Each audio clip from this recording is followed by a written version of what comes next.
This channel does not promote any violent, harmful, or illegal activities. All content provided by this channel is meant for an educational purpose only.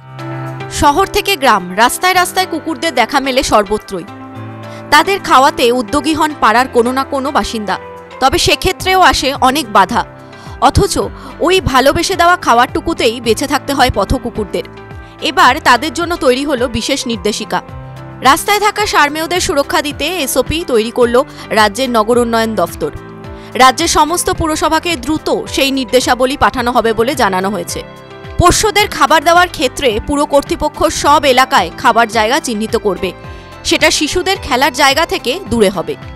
যারা পোষ্যদের খাবার দেবে তাদের জন্য নির্দিষ্ট সময় বেঁধে দেওয়া হয়েছে। সকাল 7টার আগে এবং সন্ধে 7টার পর খাবার দেওয়া যেতে পারে।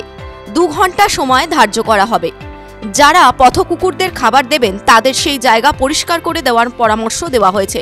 নির্দিষ্ট জায়গার বাইরে খাবার না দেওয়ারই পরামর্শ দেওয়া হচ্ছে।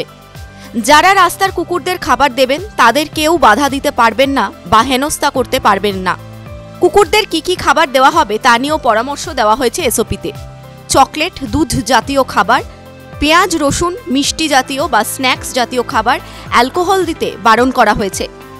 মানুষের মধ্যে সচেতনতা বাড়াতে সমস্ত পুরসভাকে এই এসওপি নিয়ে প্রচার চালাতে হবে বলেও জানানো হয়েছে।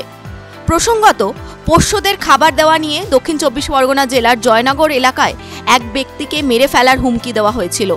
তা নিয়ে মামলা হয় হাইকোর্টে।